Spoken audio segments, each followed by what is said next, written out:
Alright, good morning guys. Ngayon nandito tayo sa Sungay. Aakyat tayo sa Tagaytay. Today is Wednesday. Tinaray lang ulit namin ilabas si Kona ang malayo-layo. Pero actually hindi siya ganun kalayo sa amin.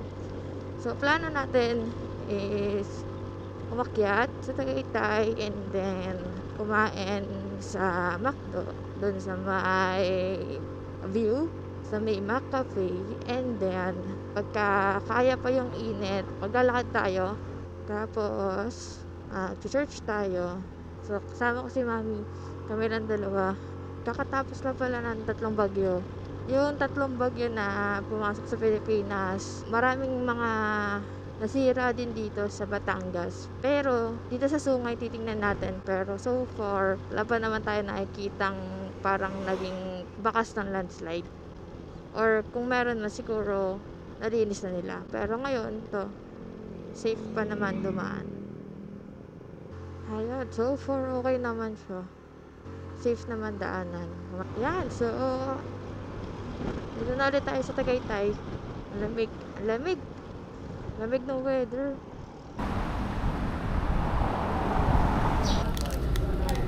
Ami, eating time. Breakfast time.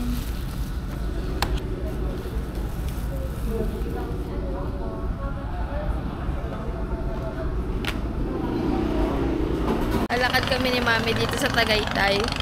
Hi.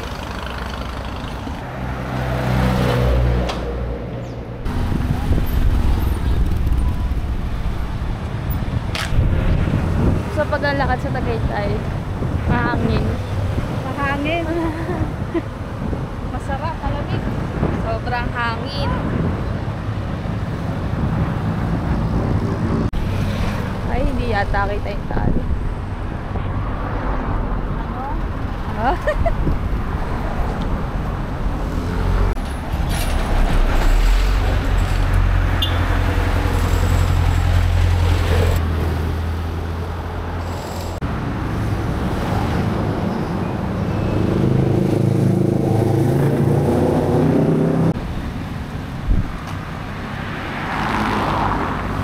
Mami.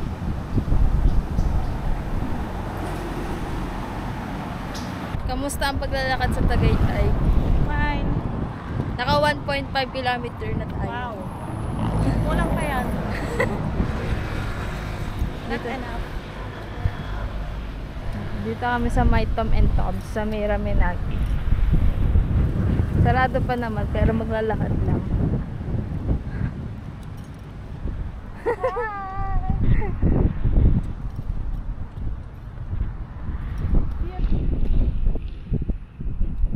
Beautiful city. Tagaytay. Abi, bago sila oh. Deer Claus Steakhouse. Steakhouse. Tudas yan. Hindi pa tayo nakababa dito, no?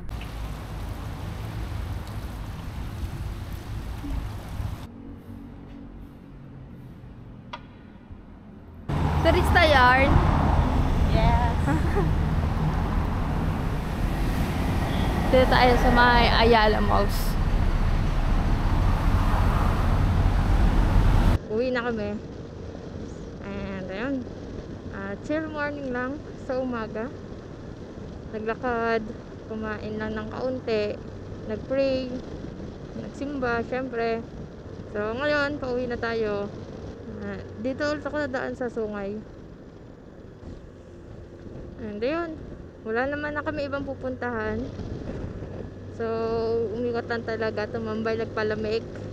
At kanina, yun nga, ramdam na ramdam yung lamig. Habang naglalakad kami, lakas ng hangin. Tapos yung labig niya, iba talaga. Lamig na may hangin. So ayun, it's a good Thursday. Gandang panimula ng araw. So ayun.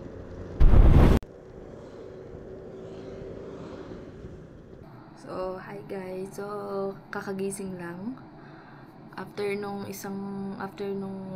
rides natin kanina, yan, kakagising ko lang. Hindi pa rin nakakapagpalit ng damit. And ngayon is 3:15 na ng hapon. Kaya ang gagawin ko naman ay mag-check ng market.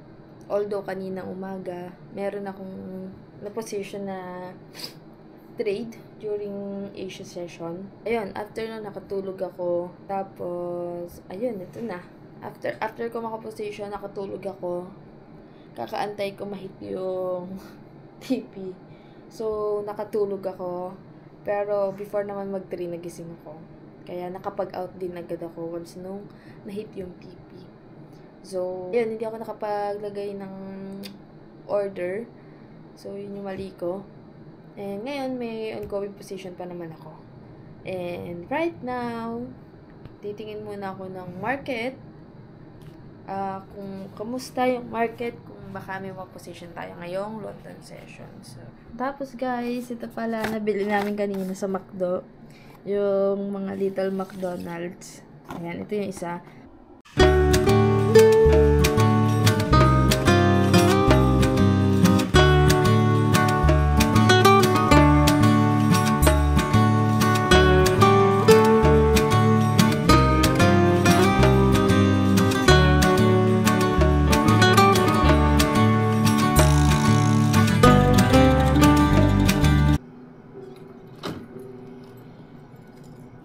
Yes guys, kakatapos ko lang maligo.